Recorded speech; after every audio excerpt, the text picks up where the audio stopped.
Every year we tune into Call of Duty Next to get to see the fresh gameplay of the next Call of Duty titles and the next updates coming for Warzone. But well, the event is like 2 to 3 hours long, so if you're not into watching a 3-hour show, we got you covered here on Nerd's YouTube channel.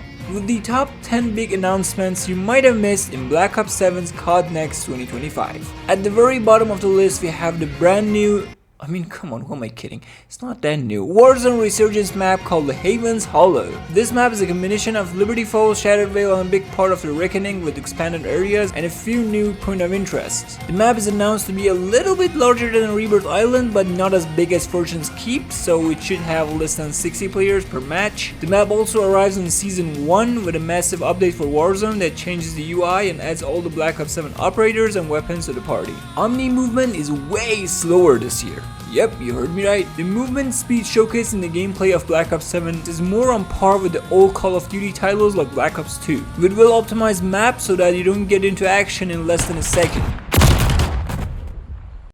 The movement speed was and is one of the big changes in Black Ops 6 that makes the game unplayable for many.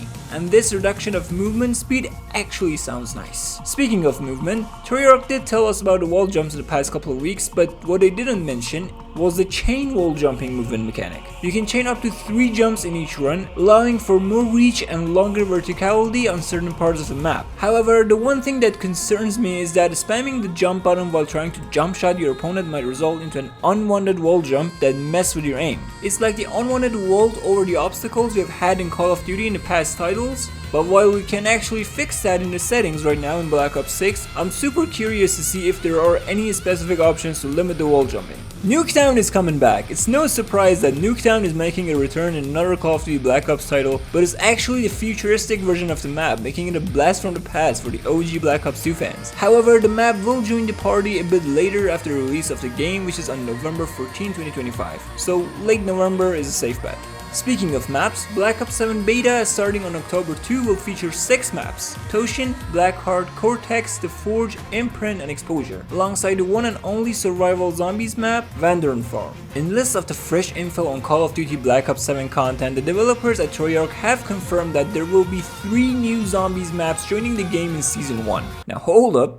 These maps are not all new. One of them is, well, it's the new and unknown round-based map with brand new Easter eggs, cutscenes, and hidden relics to grind for. But the other 2 are actually survival maps. Survival maps are basically a cut part of the main maps like we had in Transit back in Black Ops 2. We had Town, Diner, the Farm, but this time in Black Ops 7, these small zombie playgrounds are filled with everything you need to survive, like Pack-a-Punch, perk machines, and the arsenal machine to level up your guns. So it's basically the perfect spot to unlock those weapon camos. Alright, now that we're zoomed into zombies, there's one big bad news for the OG fans here, and that's the armor plate system. It's not going anywhere. Yep, you'll have to stick with it. However, Kevin Drew of Treyarch has confirmed that there are Easter eggs to complete so that you will have the golden armor to purchase in every game. So it's like there's still armor in the game that you have to buy, but you don't have to press the button to refill it. It's still armor, it's not... whatever. Number 4, you can teleport to Old Tessie.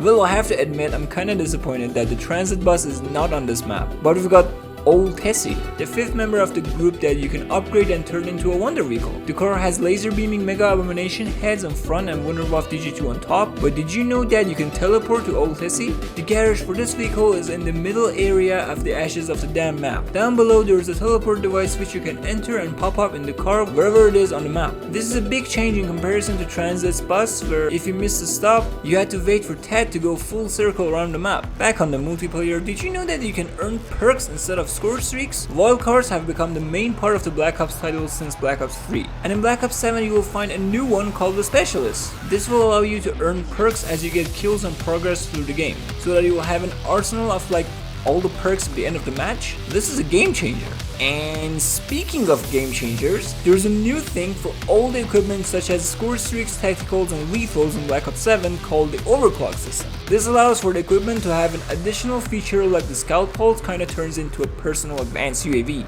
By revealing the enemy's direction on the attack map, every piece of equipment has 2 of these overclock abilities, and you can unlock and apply only one of them in your loadout. Now while you cannot overclock your weapons, you can level them up, enter weapon prestige, and unlock an additional attachment for them. Yup, another game changer in this year's Call of Duty multiplayer. And last but definitely not least, Blackout returns! Not in Black Ops 7, not locked behind a paywall like in Black Ops 4, but it's actually going to be a free game mode in Warzone later in 2026. Call of Duty Warzone was some sort of a disappointment this year with the removal of Area 99, the only new map in 2 years, and then the return of Verdansk that had nothing new for seasons. But this is big news. Huge W. Call of Duty's Battle Royale mode has become so repetitive and stale at this point. It needs a big change in the system, like the movement, the parachutes, the revives, the loot, the loadout. Things need that big shake of change, and Blackout is the mode that can turn things around. At least that's the way I think. But what are your thoughts on Call of Duty's content plan reveal at COD Next? Are you happy with the changes announced and the gameplay of Black Ops 7? Let us know in the comment section down below, and we'll jump over that like and subscribe button if you enjoyed our video, and I'll see you guys very soon in Black Ops 7 beta on October 2nd. Peace.